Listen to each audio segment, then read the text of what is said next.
Hello and welcome to the first episode of Connecting the Dots, a new series where I speak to people from across the marketing world and beyond about what motivates them.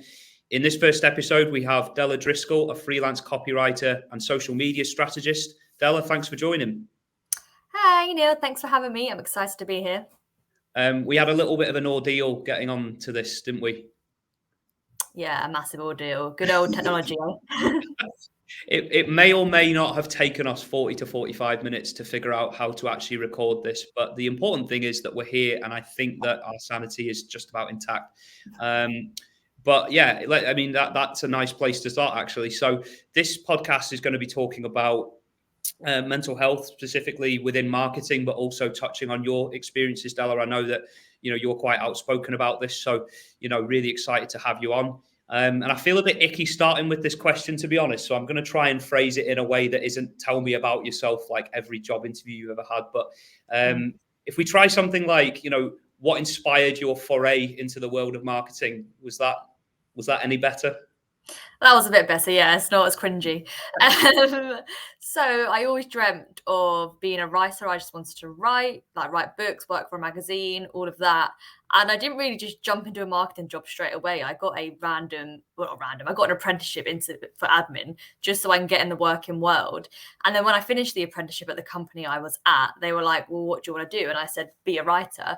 So they put me in the marketing team basically with no experience. And I kind of worked my way up from there and fell in love with the world of marketing and the creativity. And I was like, oh, I love this. This is what I want to do. I get to write creatively all the time for social media and blogs and websites. And then from there, I just loved it and wanted to work in it, well, forever, because that's all I've done my whole adult life. So I obviously do like it. Yeah.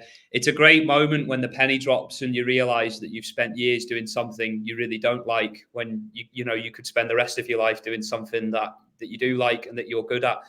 For me, it was probably about 5 or 6 years before I got into content marketing. But when you actually get to do it full time, and when you get to write full time, it's just, and I've worked with people who would complain about that and say that they hated their job. And listen, we're going to come on to talk about what we don't like about our respect. And there is quite a lot to talk about there. but let's not forget, we get to write for a living. I mean, how good is that? It's like the best job ever. It's all I ever wanted. I mean, I wish they told you this in school. You could have a job writing that wasn't writing for a newspaper or writing terrible, cringy press, mean things about celebrities. You could just write creatively and for fun. But yeah, that didn't exist in school. So what you've just described there is exactly what I did in the first 2 or 3 years of my career. So we'll not talk about that because we could be here all day. So yeah. Talk to me about your mental health journey to date. And by that, I don't mean that you have to refer to specific instances in your life, unless you want to, of course. I mean more like an overview of what you've encountered and, some of the issues you've faced and how you've dealt with them. Well, I've always been an anxious person. I've always had some of anxiety. I was always really shy as a kid. I had a twin sister, which is why we did everything together. And she was the loud one. She would kind of always step in front of me and be that person. So I was always hid behind. And because of that, I was just always anxious. And then when I became a teenager, the anxiety was a lot more prominent because, teenage years are horrible. And then it got worse and worse and worse. And I became scared of crowds, didn't want to go outside, didn't want to do anything because I was just fearful. And luckily I had a group of friends that were the complete opposite of me, really loud and confident, and would just push me to do all these things. So I was kind of forced in at the deep end. And, not really scared of crowds anymore, not scared of heights anymore, not scared of all these things because of the people around me pushing me out of my comfort zone. But I think I really struggled with anxiety especially when I first went into the working world and did that apprenticeship, because suddenly I was in a room with actual adults, actual people who had jobs, and you had to contribute in meetings and talk to people you didn't know. And it was the first instance I was like, oh, hang about, I've got to do this and I don't know what to do, or how do I be myself, or will they like me? And I think that is terrifying anyway, but especially if you have anxiety, you overthink everything. But I think being an introvert and also being anxious, meetings were the point where anxiety stuck out the most, because I would see all these people shouting out ideas and talking, and I'd be like, oh, I don't want to say anything, but it looks weird I haven't said anything. Should I say something? And then that really popped out to me.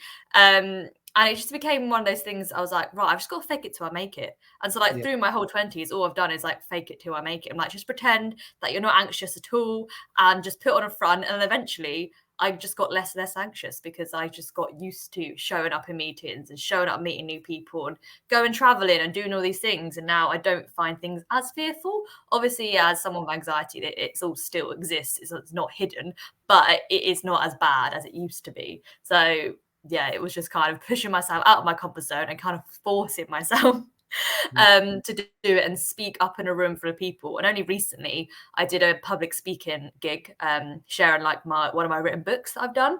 And that was terrifying. Like, I literally was shaking before I went on. But after I did it, I was like, oh my God, I just done this. I never thought I'd be able to do this in my whole life. And here Yeah. I am. So, you know, it is possible. You just have to push yourself and do it. And because everyone is in the same boat and you don't really realize that, even people who don't have anxiety, just normal people get scared. So just do it. That's been one of my biggest learnings over the last, I would say, 2 or 3 years, is that everybody gets anxious in some way. Like, public speaking is not normal. Getting up in front of 200 to 300 people is not a normal thing. And you know, you should be really proud of yourself for being able to do that. Even just, you know, it's that saying, isn't it? Feel the fear and do it anyway. Yeah. There's actually a line from Schitt's Creek that I really like. I didn't ask you. I Are you love a Schitt's Schitt's Creek? Creek. Right. Okay. So, do you know the episode where David takes his driving test and he's really nervous about it? Do you remember? So, Yeah. how Alexis is with him when, like, she drops him off for his driving test, and he's really scared. Like, he's wondering, what's the examiner going to think about me? Is my body language good? Am I ready for this? And Alexis said something really simple and profound that I've carried with me ever since I watched it. She said, nobody thinks about you the way that you think about you.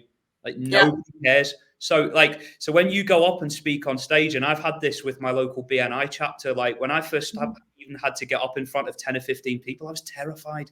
Like, I Yeah. could feel my voice shaking. I was really nervous. But then I thought, they're not thinking about me the way I'm thinking about me, and they're not analyzing in intrinsic detail what I'm doing the way that I'm doing it. And I think at times we can be our own, well, we can definitely be our own biggest critics, but our own worst enemies as well, you know, where 100%. we can really overthink it. Is that something that that rings true of your experience? Yeah, I think I overthink everything. And in Schitt's Creek, I am David, like the Mr. Mrs. Overthinker of everything. Like any meeting I would have, I would sit and analyze the entire thing, thinking, God, I didn't speak up. They said this, but I didn't say anything. Or even just having a conversation with literally anyone in normal life, let alone in a business setting. I'm Yeah, like, oh, I probably sounded weird. Did I come across strange? Have yeah, I not given any? Do I sound intelligent enough? And it's like constant comparison, especially when you see people that walk into a room and they're just exceptionally loud and confident and their authentic selves. And I've really tried. I think I'm a lot more authentically me now in all settings. Like, I don't really care as much. yeah. Like, which you shouldn't. You shouldn't really care what people think of you. And I've got better at that. But it has been a long process of getting to the point that I can walk in a room and just say something and not be bothered about what, you know, people think of me. But yeah, I do think, or I could go to bed at night and I'll be like, oh my God, that conversation I had today, what was Oh, that? No, yeah, I me like too. constantly, it's terrible. My partner's like, why can't you sleep? I'm like, I'm just thinking about this scenario. And he's like, why? No, He doesn't have anxiety like me. So he's like, he's really supportive, but he's just like, I don't understand. I'm like, I yeah, wish I was you, if I'm more honest. Like, it'd be so much easier to not yeah. overthink Well, situations. do you know what? I think that whilst it can be a hindrance, it can also be a source of strength as well, because Mm, it shows that you're very meticulous. You know, you want yeah. to be the best version of yourself and present the best version of yourself. And, you know, I think that, as I said, you know, if you can go into a room full of people, and we are actually going to talk in another podcast about the introvert extrovert dynamic, but if you can go in as an introvert and, you know, still manage to, well, A, overthink it, and B, put yourself forward and do it even in spite of overthinking it, then you Yeah.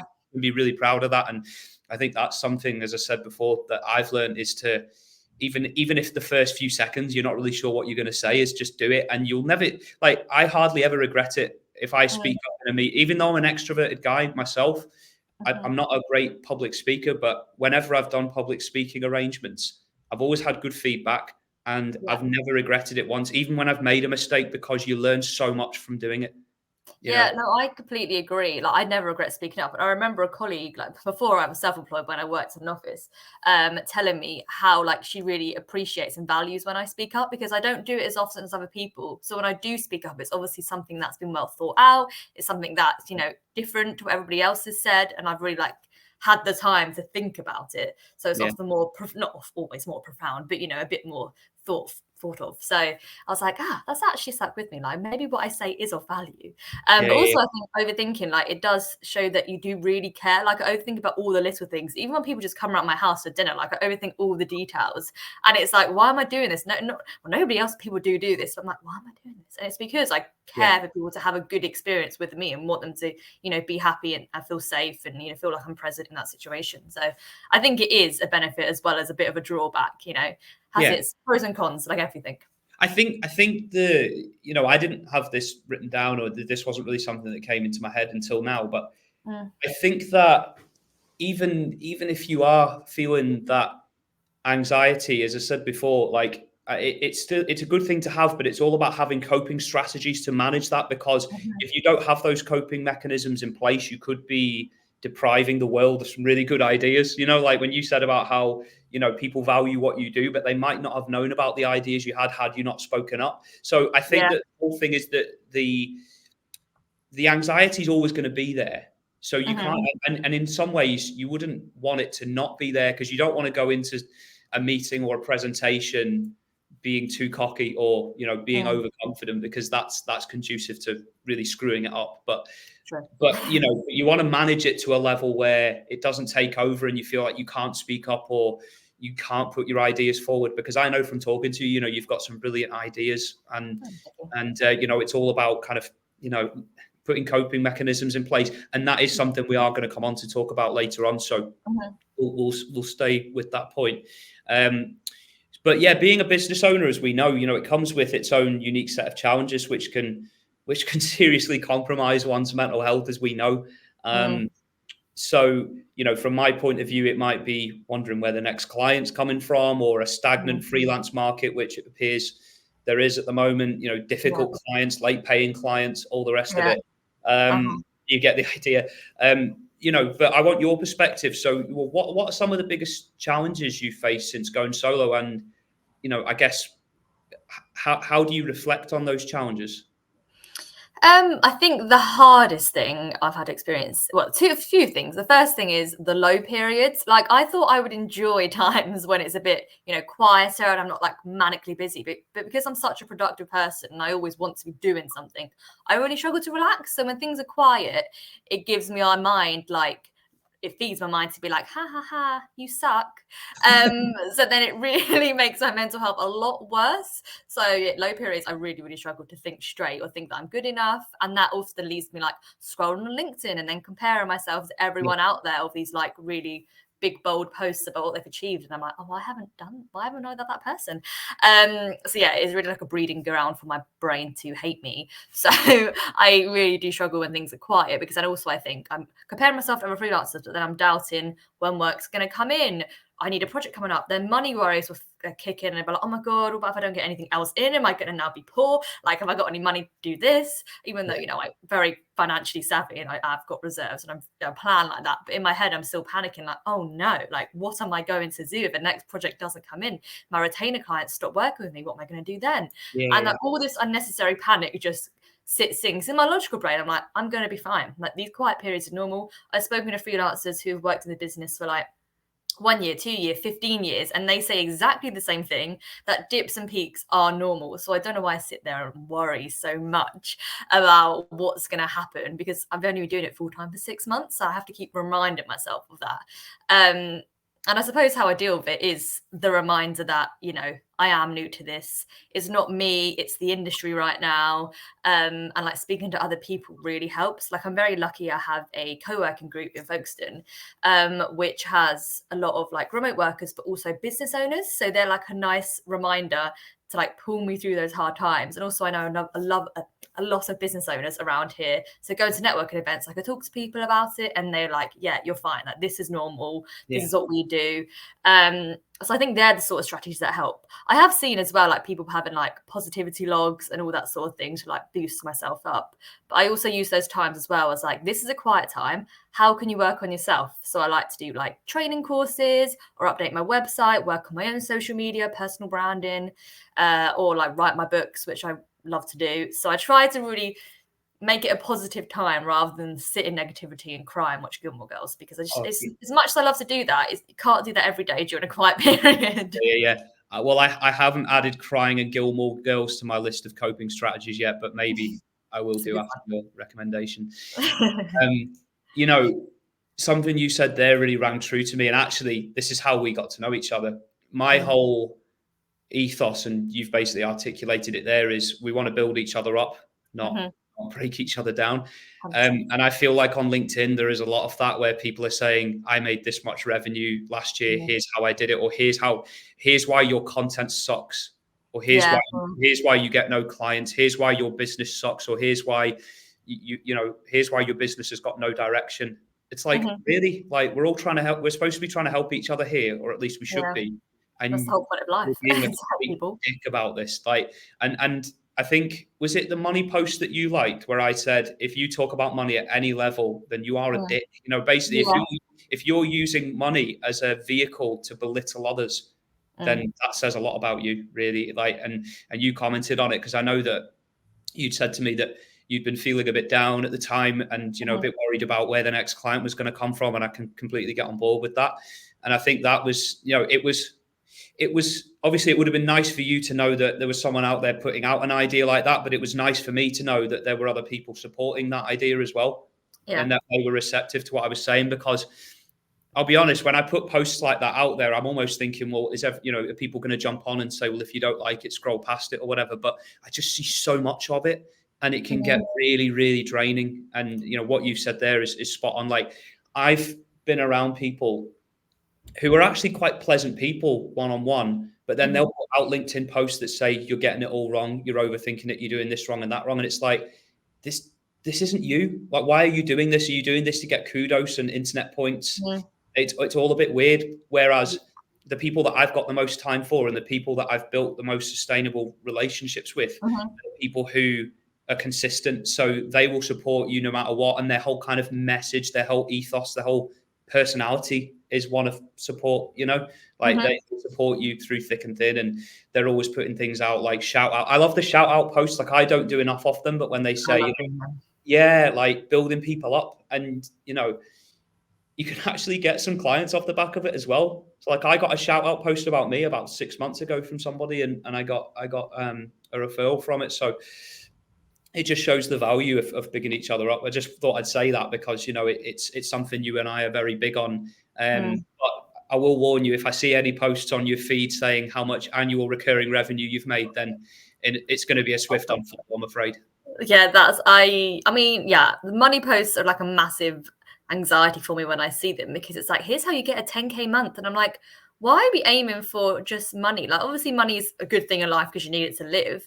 But I Yeah, think I became a freelancer to have, to decide on my own schedule, to pick clients I want to work with, to like have yeah, the freedom of my own life. I didn't pick it to be like, I'm going to be rich. And it really upsets me when I see these posts, because I think then people think, oh, every freelancer must be rolling it. They must be doing this and that. And I know so many freelancers or business owners who just make a normal average wage.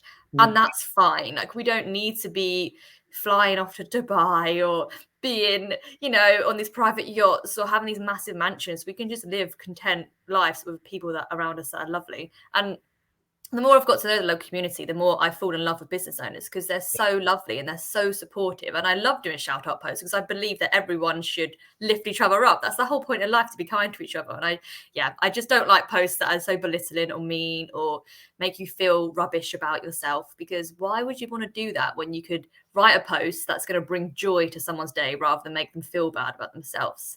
no, Yeah, and I also think like, I hate when I read something online and it's not authentic. I just think, well, you've written that to make yourself look good. You haven't written that because you're sharing your true self. And like, the whole yeah, point of life is to be authentic and live our best selves and support people to be their true self. So why would you write something that doesn't radiate or isn't you. I don't like it. I prefer people, you could tell a post where someone's written it from the heart and they're just writing about their personal experience. I'm like, I love that, because I'm like, that's human, that's real life, that's important. But if it's very like gloaty, or I've made £1 million this year, it's, I don't know, it just doesn't sit right in my stomach and my heart, and I just don't, it doesn't make me feel good. No, it doesn't make it doesn't make most people feel good. And I do sometimes wonder with these posts whether they've actually written that or whether they've got a ghostwriter to do it. Either way, it's bad. But it's especially insincere when you're getting someone to write it on your behalf, and you become.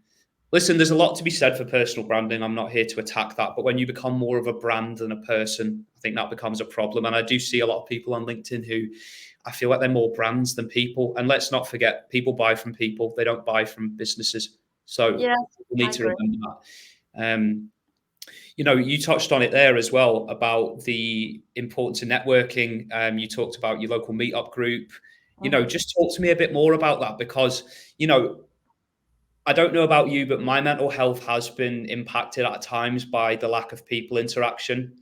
So I'm in my front room of my house, and I have been pretty much every day for the last 2 years. And whether you're introverted or extroverted, I think we can agree that nobody likes being alone for extended periods of time. So do you want to talk to me about your experience of people interaction, and obviously the importance of that, and some of the relationships that you've formed since you've become a freelancer? Yeah, I think when I became a freelancer, my biggest worry was, I'm not going to have colleagues. I'm not going to talk to people every day. I'm going to come home and just want to like verbal diarrhea at my partner, everything that I've done in my day, instead of just, speaking to other people. So I was like, I need to make sure I stay social. So I'm not just isolating myself, because even though I am an introvert and I do enjoy being by myself, I also do need socialization like every human being does. So yeah, my group of co-working people in Folkestone has honestly been like the biggest lifesaver as a freelancer, because they're a group of people that I now consider friends rather than just like acquaintances or colleagues, because I show up and see them a couple of times a week as you would colleagues, and it really boosts my day. If I'm feeling a bit rubbish and I'm going, I don't want to work today, or I just feel a bit rubbish about my business or where it's going, I can go along and then we'd just like take the mick out of each other, have a laugh, do a bit of work, have a coffee in the coffee shop, and just crack on. And it's like the best feeling, and it really makes my week so much better. So that's really, really helped. And also I formed so many relationships with them from a work perspective. Like, we did a lot of skill sharing. So a lot of my co-working groups, one of them built my website, one did my branding, and I did jobs for them. So we kind of like exchanged skills. One of them did my photography for my website as well.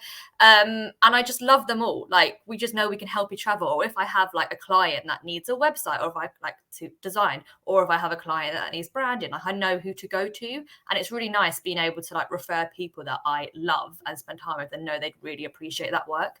And also have people that have the same values of you in life, and I just feel so comfortable there, and it's really lovely.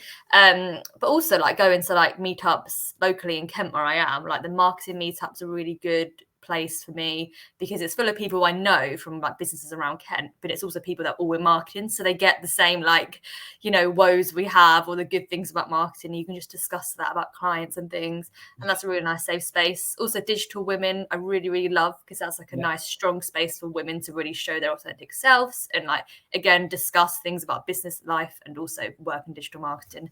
So I just really love it for me to fully express myself. And every place I've gone to in terms of networking, I've never felt like stupid being myself or like inferior. I've always felt like people just accepted me straight away, and I've never really experienced that in a workplace before. Like when I had jobs, like it would take me a while to like really feel comfortable. So I don't know if it's like because I've just met loads of lovely people, or because that's the world of businesses, and I've been very lucky with networking events. But I've really just walked into a room and didn't feel like and I also went to a retreat earlier this year as well, which was like a kind of like mental health retreat. And I loved it because it was full of a room of women. It wasn't just meant to be a women's event, but, mainly women came.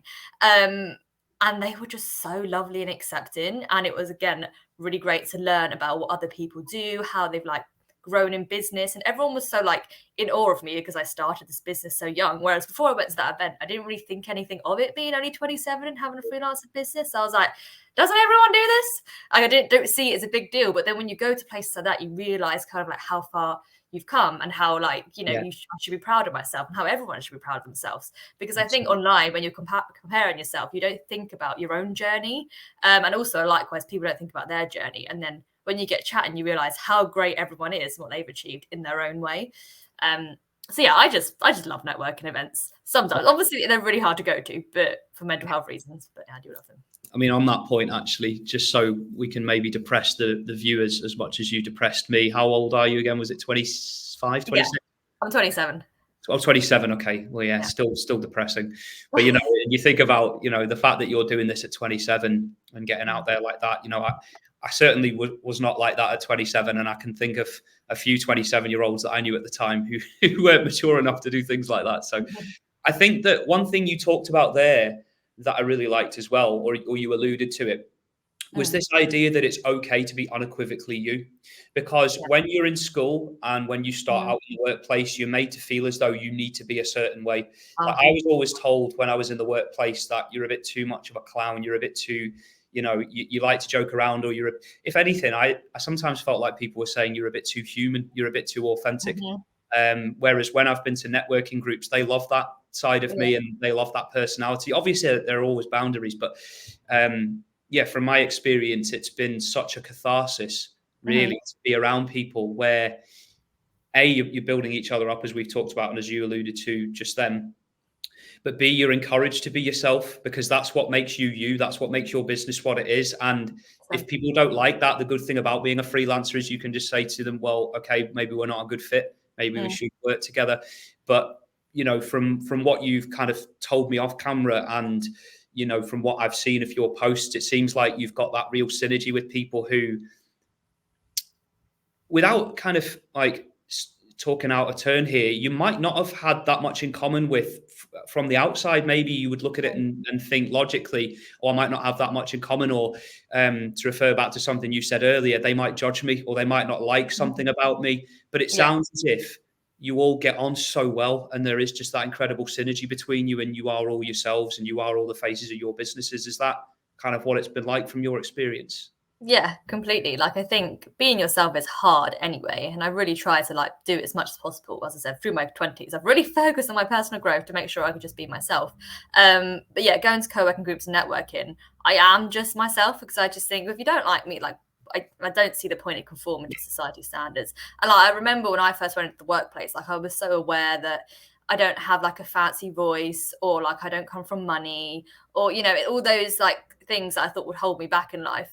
And like, people don't care as much as you think they are. But yeah, we all do get on. Like in my co-working group, we're all different ages. I'm actually one of the youngest people there.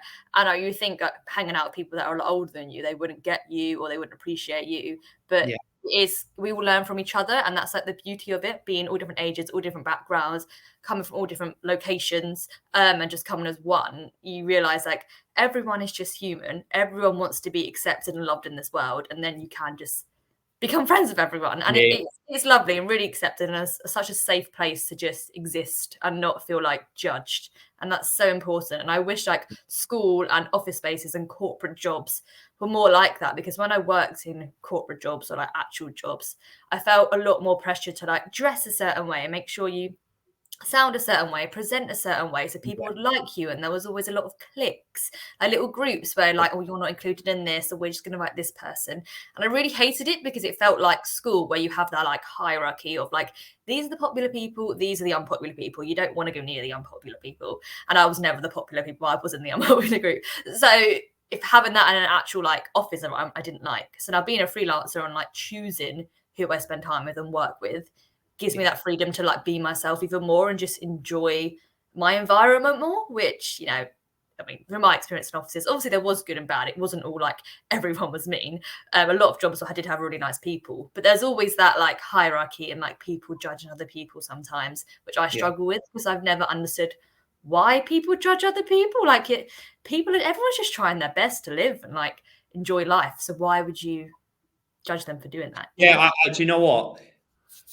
I went from school to college, and at college it felt like everyone had grown up. You know, they were all really nice to each other, and there were no cliques. But then I went to university, and it was a step backwards. Most of the people I met at university were school children. They acted like school children, just cliques everywhere. and you always felt like if you weren't into a load of sports, you weren't welcome in their clique, or if you weren't a bit of a Jack the Lad, or vice versa, if you weren't a really edgy person, you weren't allowed in that clique, or if you didn't smoke weed every day, you weren't in that clique, and there's so much judgment out there. And then you get into the world of work and it's just overgrown school children again. There's just more judgment on you. And it's like, and let's not get away from this. That is what causes mental health problems. Like you don't cause your own problems by telling yourself that you're not very good at something. Like those people initially make you feel like that. I know thereafter, obviously, you then have to manage it yourself and cope with it yourself. But it all starts with other people. And I'll give you one example. And I won't say the name of the person out of respect to him, but there's a guy I know who is from Liverpool, which is where I'm based. He's a Scouser, and he was once told that he needed elocution lessons because he was basically told that if you go into a meeting as an accountant, especially with people in the South or in London, they're going to judge you because of your accent. If they associate the Scouse accent with not being very professional, and if we're going to be completely honest about this, get the elephant in the room out there, it's often associated with being a criminal. Like just all these idiots on social media who say things like, are you going to slash my tires? Just, jokes from the 1980s and what have you, so that kind of never goes away. But that is judgment. It's exactly what you said before. It's people being judgmental. Like you talked about how because you might talk a certain way, I think your voice is fine, by the way. I don't think there's anything wrong with it. But you think because you talk a certain way or because you come from a certain background, people are going to look down on you. And that's what I find the really cruel irony in all of this is that we are all human and we all want to be accepted, yet we're not willing to accept others who we see as being different or being outside of our clique or outside of what we're used to. And that's completely unacceptable. Yeah, no, I completely agree. I do blame the media a lot for that, to be fair, because they only show a certain type of person with a certain type of voice or a certain type of background. But I just don't understand when you can judge someone from the way they look, the way they sound, or where they're from, because everyone wants to live a good life and wants to be that, as I said, be their best self. But yeah, people are mean, people are cruel, people live in the stereotypes too much. And I just think never judge a book by its cover. It's so cliche, but it's so true. I just never understood it. And I really try to just treat everyone as equal and like they deserve to be treated, because you wouldn't want someone to treat you horribly. So why would you do that to someone else? No, never. And let's face it, right? If say I'm a client and you write copy for me, I don't give a shit what you sound like. All I care about is the quality of work that you produce. That's it, and I think sometimes people can make it political. That was what I struggled with in virtually every job I've had, actually, is that people would make it political. They'd make problems where they didn't need to, where you can just accept a person for who they are. If then my motto is, well, it's not my motto, everybody says this, but if they're not hurting anyone, leave them to it. Yeah, it's fair. So are there any on the subject of boundaries, and we talked about this a few times, and self-care strategies, are there any particular boundaries or self-care strategies that you've put in place to manage these challenges that you've faced? I think there's quite a few. I think one is just being very in tune with my body. It's taken me a long time to do it, and I still struggle with it now because my productive mind's like, no, do some work, do this, do that, do that. But like when I wake up, listen to how I'm feeling, because every morning I'm not going to be feeling like 10 out of 10. So why should I give myself 10 out of 10 energy when I only have 60% energy that day? And so therefore I need to put the energy where it's needed. So like if I have a day where I'm feeling 10 out of 10, I'm like, right, I'll get my biggest task done today work-wise, and then I can schedule my week out based on that. Whereas if I wake up feeling like a bit unwell, like physically, I'll be like, right, I'll take it easy today, do this. And that's really helped me because then there's less pressure and I put the right expectations on myself for my mind. So I know I'm going to achieve things, but achieve things with the energy I have rather than trying to achieve things that I know I can't do. And also if I try to do it and I'm not feeling great, I'm not going to get the best outcome. So I think that's one of them. And also like speaking to people, like I'm very open probably a bit too much about my thoughts and feelings, because that way people know how to like deal with my emotions and know what I'm going through, and I really like try to make everyone around me do the same thing so I can help them in the best possible way, because I think it's so important to talk about your feelings. Again, it's so cliche, but problem shared is problem halved. So I just like to like explain to people like how my brain works, how I deal with things, what I need, from them if I'm having a really anxious day, or if I'm having a panic attack, or X, Y, and Z, about how they can help me if I want that help. I think there are a couple of the reasons, and also I find a routine is really good for me to set me up for the day. Obviously, you can't do it every single day. Every day is different, but like having just a baseline what I want to get done every morning. Every morning I wake up, I try to read a bit. Whether that's just a chapter or for like 20 minutes, read some of my book. And then get up and do some form of exercise. I think people think exercise, you have to like run a marathon, but I always say just do like a 5-minute stretch, go for a walk around the block, like something to really just get my body moving really helps. And then I like have a nice breakfast, like a good breakfast that will set me up for the day. And those 3 things I've really found have like given me a good start, because even if I then don't have a productive work day or don't achieve everything I need to, I've had a productive morning or doing a couple of things that bring me joy, make my mind feel, somewhat okay and ready for a day. And, I've done something good for my body. Like, I just find it really helps. And I think the last thing, again, Pilates and eating good food bring me joy, but doing little things throughout the day that bring me joy. So like going to co-working brings me joy because I chat with people, going down, I live near the beach. So going for a walk along the beach if I need it, reading my book, calling my friends, like eating a chocolate bar, I don't know, just like little things throughout the day that really like spark joy, also spark, inspiration to continue working. Watching a bit of Gilmore Girls in my lunch break. I don't know, little things. I think they're the main like coping strategies I suppose I have. There's so many I could probably speak of even more because I talk about rages, but they're probably like the biggest ones that help me focus and like live a life that I feel fulfilled and okay. And obviously, like, because I'm human, not all these coping strategies always work, because it also depends on like the severity of how my anxiety is that day, or how I'm feeling in general. And I could try every coping strategy and nothing works, and then I'm just like, you know what, rest. Just rest. Your body just needs to just sit there and watch TV, and that's fine. But yeah, I think once you're in tune with your body, you can do things that align with yourself and how you're feeling. Yeah, I think that one thing you've mentioned there, which I think is spot on, is this whole idea of giving yourself a reward. So my therapist talks about that, about the importance of, when you do something good, and you will do a lot of good things during the day that you probably don't even pick up on or notice. And really, when you think about it, like you've probably achieved more in that day than what you think. And, it's all about when you achieve those things, even little things, that you give yourself a reward, So like you said there about going to the beach. You're never going to get me on board with Pilates, by the way, but I'm sure it's good. I'm sure it's good. I love Pilates. Give yourself a chocolate. What was your chocolate bar of choice, by the way? I didn't Oh, well, I think Tony's is my favorite chocolate bar if I'm being a bit bougie. But if I'm not being bougie, obviously, a classic dairy milk, the orange flavor's nice, or a Toblerone. Or actually, going back on all of this, the best thing is, the chocolate Malteser bunnies, which are doing reindeers for Christmas. yeah. Those, they're 10 out of 10. With that. Can't beat that. Probably one of those, actually. You say bougie.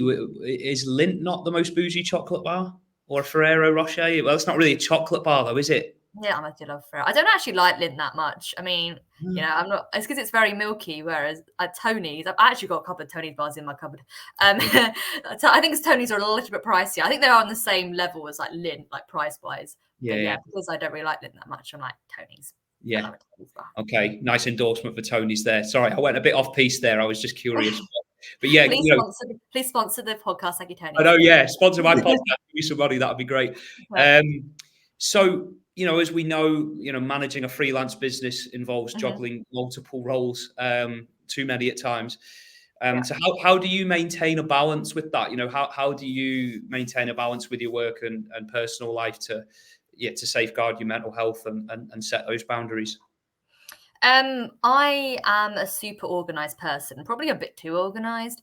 So I find scheduling like my week out, or even like my month out, of like what I need to get done each week, and then making sure there's enough time in that week to like either slot in like last minute work or calls that come up and stuff like that, really helps, because I know when I've got things to do and I know what the expectations are, but I don't fill it up too much that I'm not going to have a break that day, or I'm not going to have, time for food or time to get outside, and also have an end time every day.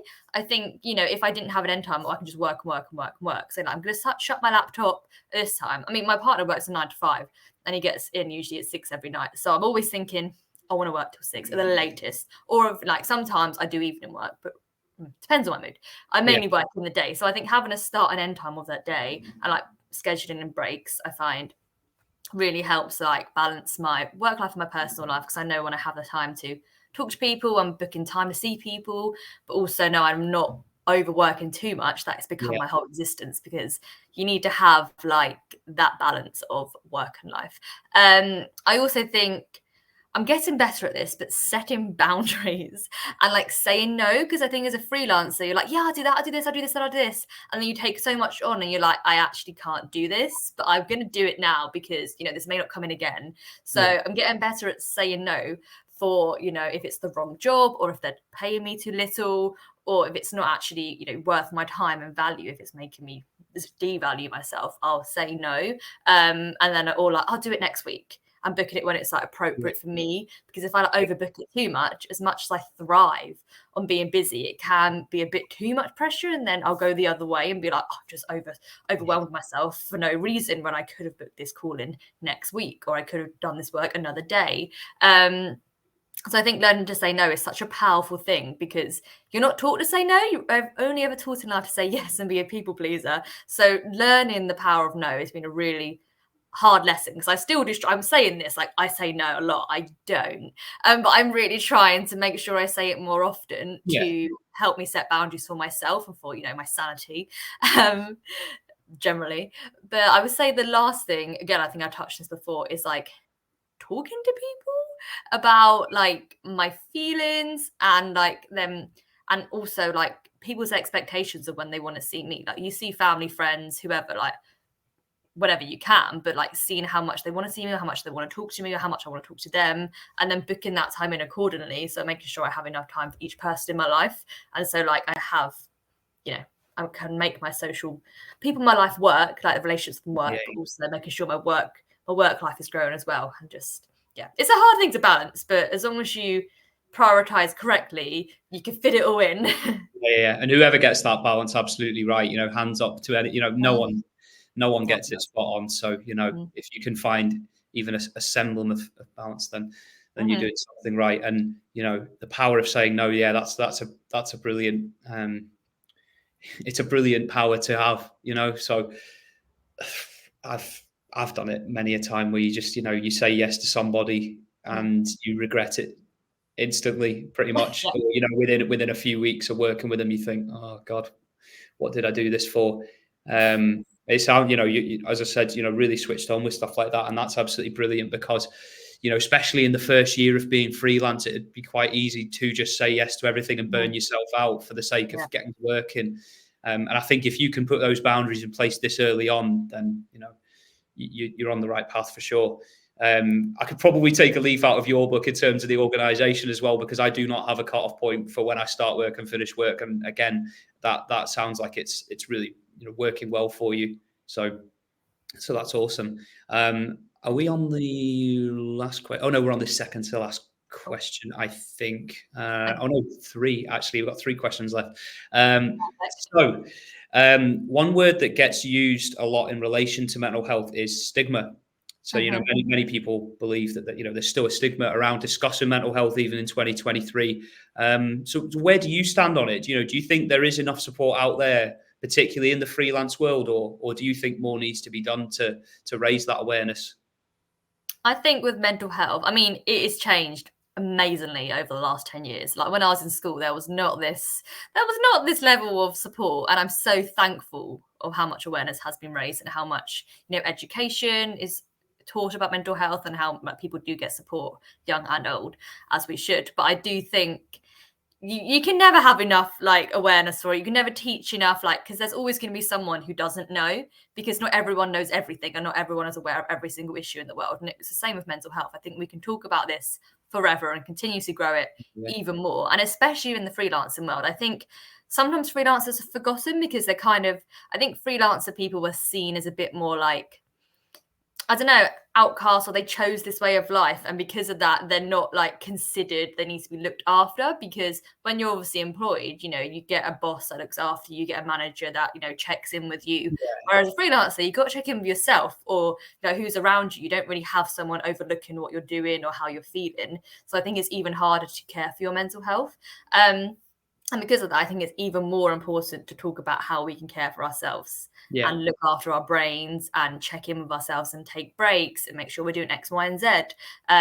So yeah, I do think people should talk about it more, chat about it more on podcasts. Yeah. And, you know, even if there's like more like support in terms of like therapy or coaching just specifically for freelancers, I think would be really valuable, because I don't think, you know, if we're left to our own devices, it's even harder to care for ourselves. Whereas if you have, you know, if you work in a team, like your boss will, you know, hopefully educate you on well-being and give you advice on how to take breaks and look after yourself, and then allow you to do that. Like you'll be, if you wanted a mental health day, I mean, hopefully they would let you have it. And not all businesses are like that, but some, you know, because they're growing to look after people's mental health more, they'll let you have that day to take for your brain. Whereas as a freelancer, if you go, I'm not feeling great today, and you don't work, the hours you don't work, that's money. So, you know, you really have to balance it. Like, well, I could work today, even though I'm not feeling 100%. So I get the money, but that's probably going to have more of a detrimental effect on my mental health. So it's really hard to get that balance, and then making sure you're, you know, living accordingly, earning your money, but also looking after yourself. Again, it's that. It's like the scales. I mean, you know, if you're not looking after yourself, then it's probably to the detriment of the quality of work you're producing. If we're being honest, you know, because you can overdo it, and then yeah, your work can suffer, which nobody wants. I think that I'm going to say the B word as well, and I know they get a lot of criticism in this area, but boomers. So yeah, but do you know what? Some of the most open-minded people and supportive people that I know and have come across are boomers. I think that when it comes to that, you're either supportive of it and open-minded about it, or you're closed-minded about it. You know, it just feels like a very binary thing. I would say on the flip side of that, some of the least supportive people I've ever met in a workplace in terms of mental health and putting procedures in place have been people who are basically the same age as me, or not that much older than me, 10, 15 years older, you know, where they talk a good game and they'll say, you know, we really care about the mental health of our employees, but none of their actions demonstrate that, you know, and they, you know, they don't have things like, you know, a mental health coordinator, or they don't have a support officer, or they don't do much really to, you know, like initiatives. In some places they've had that. I remember in one particular place I worked at, there were meditation workshops and yoga workshops, which was a really nice idea. But in other places, you were just sort of left to your own devices. You know, the words mental health just didn't register. And I think that boomer or not, you get people who are really open to it. Like my mother's been really supportive of me with my mental health, and my dad as well. And like you get, but you know, on the flip side of that, you get people who are your own age who are terrible for things like that. Yeah, I do think it's not necessarily age, like you're saying. It is more like if someone is open or closed-minded, because I think with any open-minded person, they can think about anything from a different light. Whereas if you're someone that's closed-minded, you're not going to think about anything. You're just going, this is my mind, this is what I know, this is it. And that's just how they are. So I think it is good that some people do have an open mind, whether they are, you know, the director of a business, or they're just like an executive at a business, whatever it is. Like anyone that can start that conversation in a working environment is going to help, you know, teach mental health and look after people's mental health around them. But yeah, it's good that you have places that did look after your mental health. I've had some places that were really good. Like I've had managers that were so amazing in letting me talk about it, that I've been so thankful for over my journey in the marketing world. I mean, I've had good experiences with mental health in the workplace. Also some negative, but we won't talk about those. Yeah, we could be here all day talking about that. But I think that there's a lot that hopefully people can take from this. You know, from your experiences and from the ones I've had as well. You know, although each person is different and faces their own unique challenges, you know, are there any general pieces of advice that you could offer to marketing freelancers like yourself who might be struggling with their mental health at the moment? Probably quite a bit, I would say. I think I try to do this all the time, but it's hard, is speak kindly to yourself. I think, sometimes when you talk to your best friend and she's going, oh, I hate myself, I look horrible, blah, blah, blah, you wouldn't go, yeah, you do.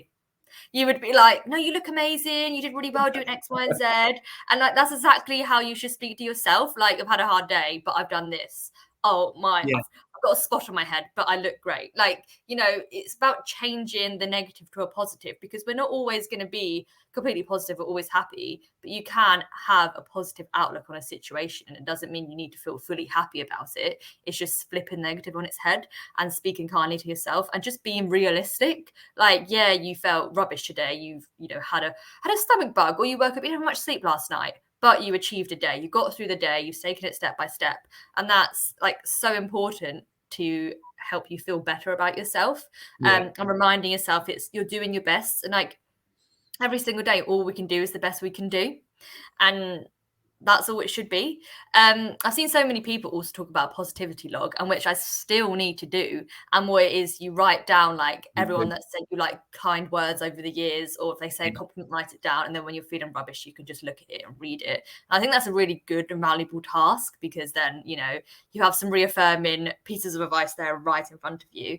And I suppose the most important thing, if you're struggling with your mental health as a freelancer or someone in the marketing world, is talk to people around you, because I guarantee everyone struggles at some point. Not everyone is always on cloud nine. People struggle at all different points in their lives, whether it's because now it's like seasonal depressional season, or because they're going through a hard time, like personally with their family or with their partner, or, in any sort of way, people are struggling, or because they actually have a mental illness and they're having a down day because of that, or they have a chronic illness. Like, you never know what anyone's going through. So I think as soon as you open a conversation, people can really relate to that, and actually with them probably open up about their experiences, so you won't feel alone. Yeah, I would always just suggest open up to people, because most of the time, and 99% of the time, people will open up with you, or at least if they're not going to open up about their experiences, they'll be receptive of yours and try to be confident and supportive, of how you're feeling. Yeah.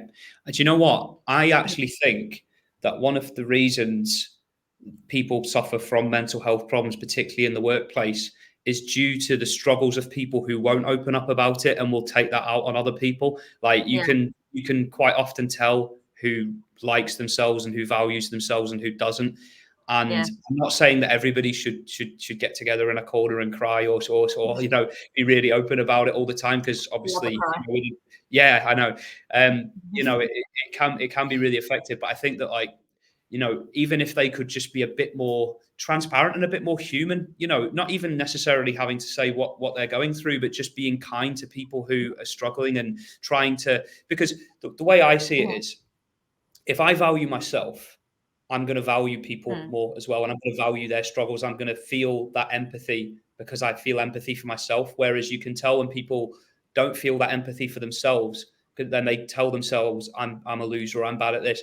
And then that kind of transpires in the way that they are around others quite often. I mean, I have massive respect for people who tell themselves all of that, but are still absolutely lovely to others. That's just, it's incredible that they could switch like that. And it's quite sad at the same time. You wish it wasn't, it wasn't like that. But yeah, I think that positivity log is a fantastic thing. And to be honest, I've been meaning to do that and have never got around to doing it. So I'll definitely, I keep saying I'll do it. Maybe I'll just put it off for another week, but it is an amazing suggestion. Because, we like we've said, and the overarching theme of this podcast is that, we should all be here for each other. Yeah, 100%. And also, I think if you're feeling a bit rubbish about yourself that day, pay someone else a compliment. Yeah. Because honestly, it will make someone's day. Like compliments, because a lot of people can't take compliments. Like I really struggle at times. I'm like, oh, what do you mean? I did a really good job. Are you sure? Yeah. Or like someone comments my appearance. I'm like, are you sure? Like I just thought I looked a bit tired today. And it's just such a nice thing, a nice surprise for someone, especially if you're thinking someone's not feeling their best. You'd be like, oh, I really love that. You made me laugh earlier, or you look really pretty today, or that idea you said was amazing. Just anything small you could point out. Oh, I love your top you wearing. I don't know, anything. It would just make someone's day. And because you made someone's day, you will feel a bit better. Obviously, you don't do things to make you yourself feel better, but it's always good to pay compliments forward and pay kindness forward, because it makes the world a better place. In all honesty, it really does.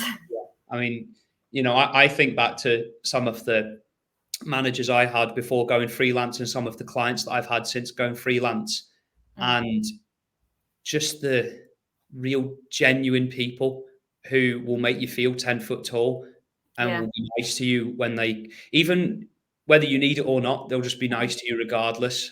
They're really special people. And although they are few and far between, from my experience, when you meet them, you just got to keep them close, So like I've made a point of, keeping certain clients very close and having that long-term relationship with them, because, unfortunately you do meet people who are the opposite of that. But I think, like you said way back about the meetup group in Folkestone and the people you've met there, when you meet people like that and the impact they have on your mental health, they're worth having in your life.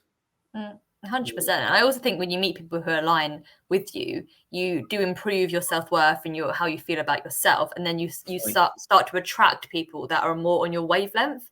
And then you'll be surrounded by all positive people and people that are, and same with clients. I find really amazing clients, or people that think like me or act like me or talk like me or want the same things out of life, because I've put that energy out there in the world somewhere.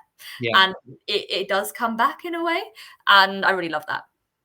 Positive energy, that's what I'm all about. I might have a rant on LinkedIn occasionally, but to be honest with you, although that is kind of negative, it's also positive, because I'm trying to reassure people that you are not this loser that people on LinkedIn are making you think you are.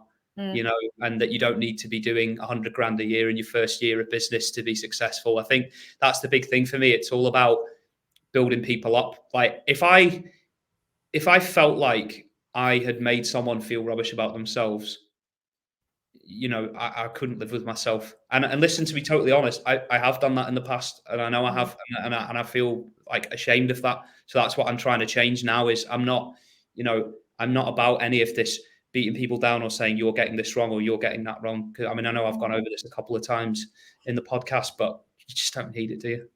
You don't need it. I mean, it breaks my heart when people hurt people intentionally. I just think, why? Why are you doing it? What are you getting out of that? Like, I don't understand. Just be nice. Just be nice. Be kind. Be lovely. Be yourself, and people will love you for it, and you will love them for it. That's a great place to finish, I think. But just before we go, how can people find out about you? Where can they find you? So I'm on LinkedIn, which is Della Driscoll, my name. And I have a website called The Violet Network, where you can learn more about my services, my copywriting services, my social media services. And also on Instagram, I'm also The Violet Network, where I share all tips and tricks about copywriting and social media. And you'll see my face a lot more on there. I think they're the main places. I also have a blog, which is a mental health and travel blog called Della Loves Nutella. So have a read on there if you fancy it.